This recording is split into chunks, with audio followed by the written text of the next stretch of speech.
नमस्कार साथियों, आप देख रहे हैं डीजीएनए न्यूज। आज हम ऐसी शख्सियत के साथ खड़े जिन्होंने 80 और 90 के दशक में बॉलीवुड पे राज किया है।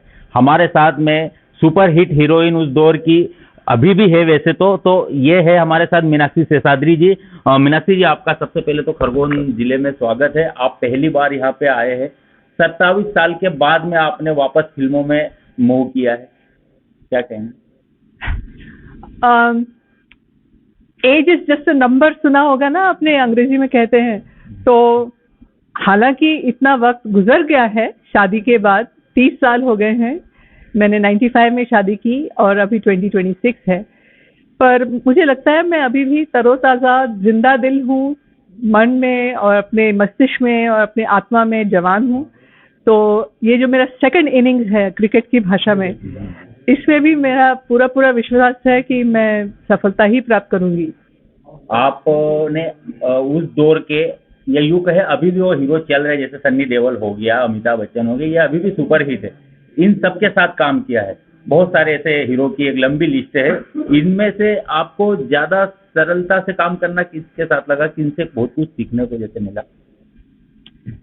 मेरी खुशकिस्मती है कि मैंने मेरे मेरे जनरेशन के सारे हीरोज के साथ काम किया है और प्रोड्यूसर्स डायरेक्टर्स के साथ भी। तो मैं कोई एक नाम नहीं चुनूंगी, बस इतना कहूंगी कि लोगों ने मेरे कला को सराहा, मुझे वैसे मौके दिए, खास करके क्लासिकल डांस के मौके दिए जो मेरे से पहले शायद वैजयंती माला, हेमा मालिनी, इन जैसे एक्ट्रेसेस को ही प्राप्त होता था।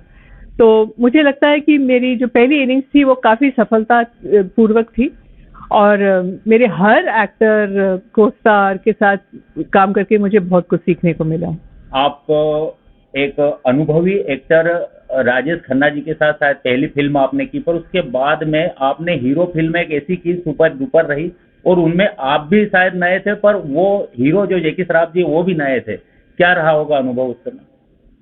हीरो मेरी दूसरी फिल्म थी और जैकी ने स्वामी दादा देवानंद की फिल्म में एक छोटा रोल किया था और मैंने पेंटर बाबू में मेरी पहली इंट्रोडक्टरी रोल परफॉर्म किया था।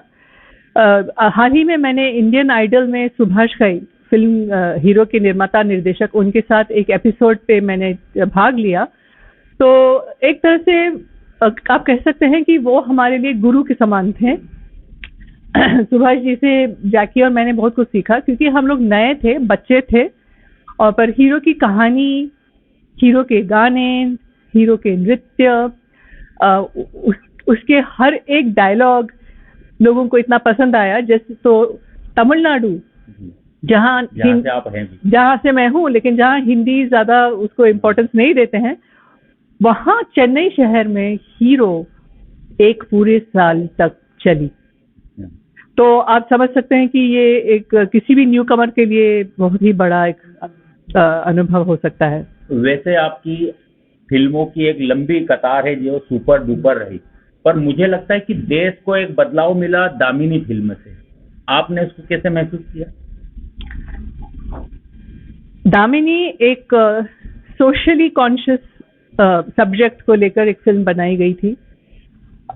उसकी खासियत ये थी कि वो नारी प्रधान तो थी ही, पर साथ ही में भारत में जो अलग अलग प्रॉब्लम्स हैं उनको लेकर इस कहानी को के सब्जेक्ट को बनाया गया।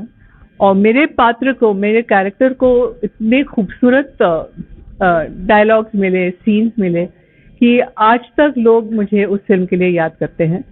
जैसे दामिनी का नाम जो है, उसका मतलब है बिजली जो चकाचौंध देती है। उस फिल्म ने लोगों के मन अंतराल को चकाचौंध कर दिया।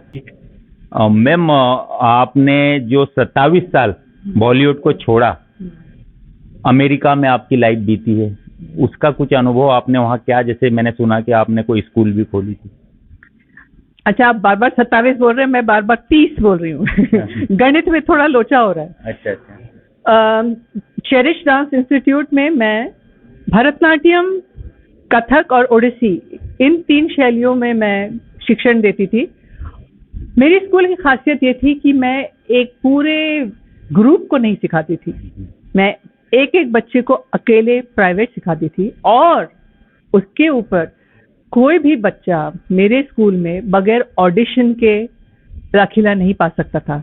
ऑडिशन अगर उन्होंने पास किया, मुझे लगा इनमें वो सक्षमता है, वो रुचि है, वो कला है, तो ही मैं उनको, तो मेरा बहुत ही छोटा स्कूल था, पर एक एक शिष्य एक से बढ़कर एक। आखिरी सवाल मेरा, आप चूंकि वापस आप बॉलीवुड में आए हैं, तो आपकी प्लानिंग में जो थिएटर की मूवीज है, इसे आप चुनना चाहेंगे या ओटीटी प्लेटफॉर्म? ये कलयुग है ना? कलयुग में जो भी कार्य मिलता है, अगर वो मुझे अच्छा लगे मैं उसे करूंगी। कोई फर्क नहीं पड़ता कि वो बड़े पर्दे पे हो या छोटे पर्दे पे हो, वेब पे हो, स्टेज पे हो। जहां मुझे लगा कि ये मेरे लायक है और मैं इसे करने में दिलचस्पी रख रही हूँ, मैं वो करूंगी। चलो, बहुत बहुत धन्यवाद। ये थे हमारे साथ में मीनाक्षी शेषाद्री जी, सुपर डुपर हीरोइन माने जाते हैं अभी भी, और ये मिस इंडिया का खिताब भी जीत चुके हैं। इनके द्वारा जो भी फिल्म आई, ऊपर वाले की कृपा से हमेशा सुपर ही रही, और हम इनके लिए कामना करते हैं कि आगे भी इनकी फिल्में ऐसे ही सुपर डुपर चले। देखते रहिए डिजियाना न्यूज में श्याम कुशवाहा।